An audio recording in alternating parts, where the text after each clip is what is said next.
But as we progress in the book, phase 4? Phase 4, I will say, by this time, naturally, the duration will probably be increasing.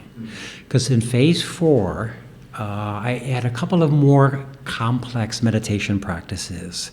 So if you've done the awareness of the breath, the grounding, there's one where you're smiling meditation, you're aware of the thoughts, you're aware of the silence, physical sensations, emotional phenomena that arise.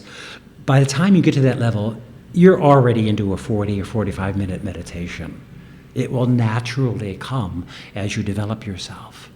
Same for exercise. If you exercise every day for 30 minutes, eventually you're going to get up to 45 minutes because you're more and more fit. Mm-hmm. Right. In phase 4, I talk more about the energy healing because I'm more confident now that the person's energy is more pure and stronger. So when the reader, when the student is putting their hands on their throat to help heal, let's say, communication problems, or maybe at the solar plexus because they have some self-esteem problems, they start feeling that warmth, they start feeling that confidence, like, wow, I'm a person who, I really take care of myself.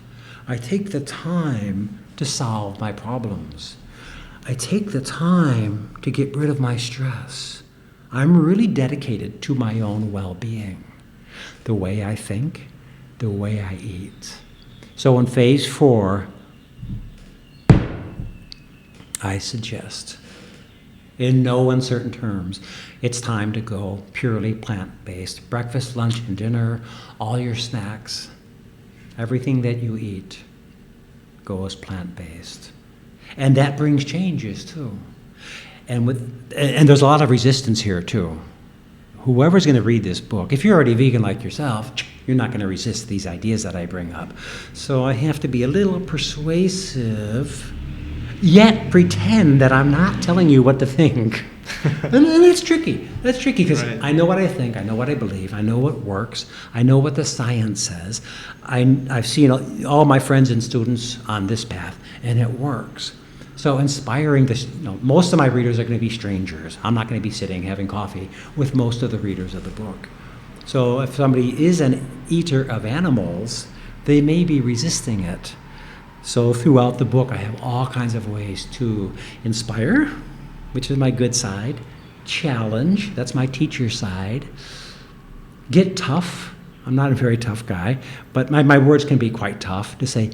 At some point I'll say like, okay, gentlemen, if you are still eating animals, you need to think about this situation.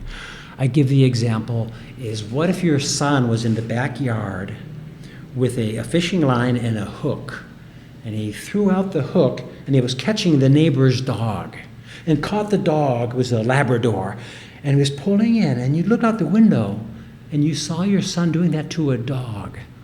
What would you do to your son? He'd scream. It's like, what in the world are you doing to the neighbor's dog? And then you'd go save the dog, get the hook out, oh my God. But yet, so many men, women too, but more often we think of men as fishermen, throw out the hook, you catch a fish by the mouth, and you drag it around the lake for half an hour, and then you take pictures of the animal you just killed. What kind of a bloody sport is that? Hello, I just killed an animal. Oh yeah, you have to feed your family, no doubt, but it's a trophy. And so I make the comparisons. What if somebody were to hurt your dog or your cat